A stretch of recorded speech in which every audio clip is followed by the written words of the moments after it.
Bonjour DG. Bonjour Arnaud. Merci d'avoir accepté cet entretien. C'est moi qui vous remercie. Vous êtes à la tête de Aspac SA depuis un certain temps. Dites-nous quels sont vos premiers enseignements dans cette nouvelle fonction. Merci Arnaud. Merci pour l'opportunité que vous m'offrez ce matin pour parler de Aspac. En ce qui concerne les impressions, je peux dire quelles sont les impressions de satisfaction. Et parce que le temps que j'ai passé, ça m'a permis quand même de tirer beaucoup de leçons, beaucoup d'enseignements. Et vous savez, aujourd'hui, on parle de la professionnalisation. C'est une nouvelle société donc, qui demande de mettre les choses au pas. C'est des choses qui n'existaient pas, qu'il faut mettre en place. Donc, progressivement, on s'attelle à cela, à mettre les choses au pas. Et vous voyez, au niveau de la fédération aussi, c'est beaucoup de choses qui changent. Cette année d'ailleurs pour enregistrer les clubs, il y a d'autres modalités, des critères. Donc tout ça là, les clubs s'alignent. Et donc c'est un enseignement, tous les jours c'est un perpétuel enseignement que je tire au cours de mon passage je viens de faire bientôt 1 an.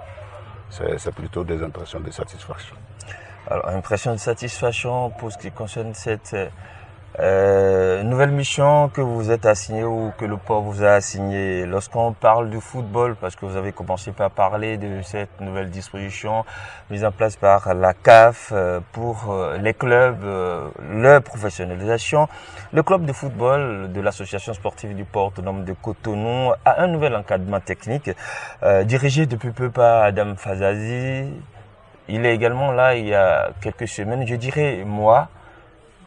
Quelle appréciation faites-vous du travail qui se fait? Il sera très tôt de juger Adam Fazazi sur le travail, mais pour l'instant, je l'observe. Je vois un peu la méthode qu'il essaye d'apporter au niveau du club, la rigueur. J'ai constaté beaucoup de changements dans ce club, que ce soit au niveau des joueurs, plus de rigueur, au niveau de la méthode même de travail. Donc ça augure quand même de bonnes nouvelles, ça laisse augurer quand même d'une bonne opportunité pour le club. Donc j'espère, je lui fais confiance, mais le jugement justement on ne peut que le juger sur les résultats. Mais pour l'instant, quand je le vois travailler, je vois que quand même c'est un entraîneur qui a de la méthode, qui met les structures en place. Ça a créé une nouvelle synergie au niveau du club, entre les joueurs et tout. Je vois une bonne ambiance et je crois que on peut espérer que la saison soit plutôt bonne. Le club est en stage, loin de ses badges de Tofor, au Togo. Pourquoi avoir accepté cette option? Ouais, nous avons accepté l'option. C'est vrai que la proposition est venue du staff technique. Le DS et le coach se sont mis ensemble pour projeter quelque chose, envoyer un programme que j'ai validé. Parce que j'ai trouvé que c'est très intéressant de faire le stage en dehors de nos installations. Les matchs, on peut les jouer, même à Tofor, ou bien, pourquoi pas, à l'intérieur du pays.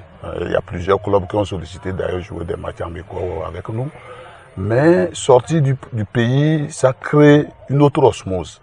C'est-à-dire que les joueurs, c'est pour créer la familiarité entre les joueurs. C'est pour créer plus de cohésion entre les joueurs.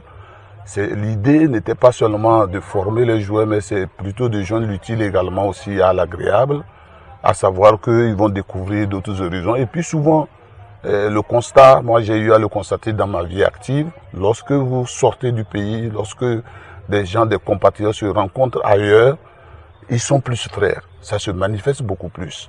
La fraternité, elle est à un haut niveau parce que vous êtes en dehors de vos installations. Donc cette familiarité-là, moi je l'ai voulu parce que je sais que ça va créer une autre dynamique au sein du club. Donc c'est la première idée vraiment qui m'a fait valider cela. Permettre aux joueurs de fraterniser davantage, de se familiariser, et de créer des intimités entre les joueurs. Lorsque l'intimité est créée, c'est que ça crée une certaine complicité également entre les joueurs. Les joueurs deviennent complices. Et là, vous pouvez vous attendre à de bons résultats. Sinon qu'on pouvait jouer tous les matchs chez nous, les matchs amicaux, mais il faut faire sortir les joueurs pour créer cette osmose-là. Et je crois que J'ai vécu avec eux pendant quelques jours. Je n'ai pas passé tout le séjour avec eux. J'ai vu les résultats que j'attendais, ce que je voulais. Je suis en train de le constater entre les joueurs. Les joueurs qui n'étaient pas habitués à rester ensemble, ils sont toujours ensemble. Ils ont découvert d'autres horizons. Il y a eu des excursions qui ont été menées. Donc, au niveau d'Aspac, vraiment, l'idée, moi, ça me réconforte à l'idée d'organiser ça même pour toutes les autres sections et vraiment de le faire chaque année. Parce que j'ai vu un peu comment les joueurs étaient détendus. Parce que c'est ça aussi, il faut qu'ils soient détendus, il faut pas qu'il y ait la pression du début du championnat. On a essayé de les déstresser un peu. Et je crois que c'est plutôt... C'est le manager qui parle. Merci. Merci vous parlez de ce que vous aviez observé au cours de ce stage-là. C'est vrai qu'il n'est pas encore fini, il y a encore une journée. Vous avez suivi un match? Le match, c'est vrai que nous avions fini le match avec une victoire. Mais ce n'est pas la victoire. 3 buts à 1.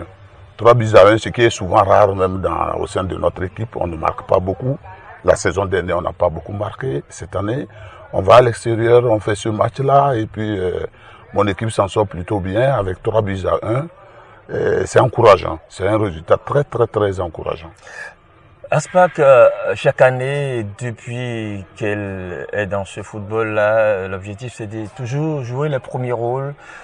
Faut-il le rappeler, il y a 2 titres à son actif, 2010-2013, une participation aux compétitions africaines. On a même battu l'Espérance de Tunis ici, à Cotonou, 2-0, même si ce club a remporté le trophée par la suite, la même saison. C'est dire ce qui a été fait en ce moment-là.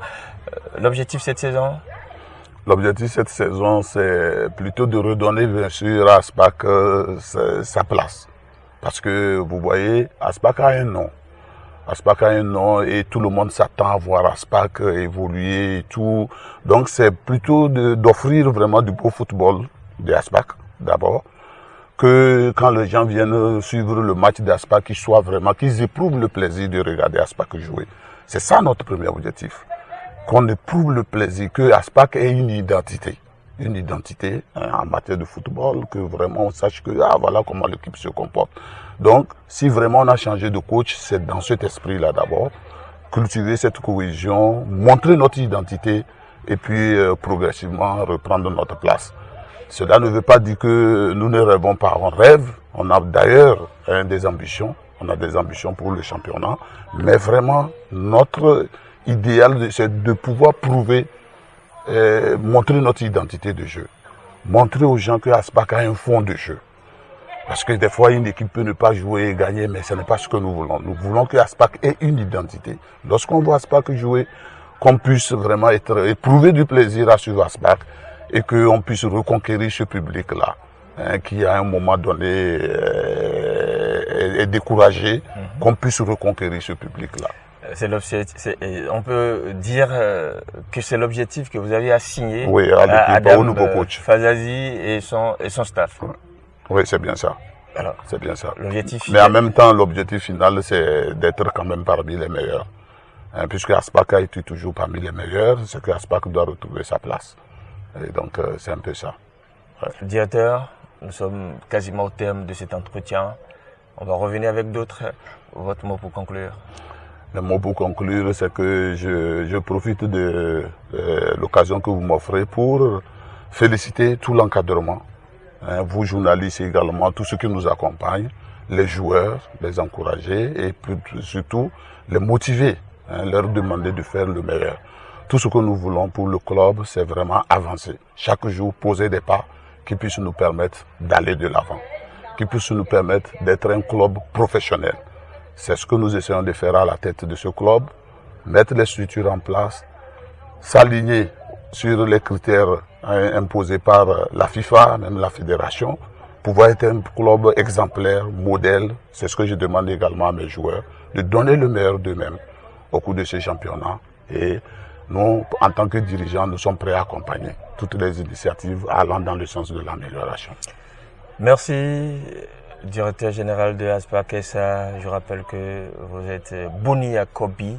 Merci pour cet entretien. Les joueurs et le staff technique, ils le savent actuellement. La direction est là pour accompagner les clubs, accompagner les joueurs, pour redonner à l'Aspac cette lettre de noblesse.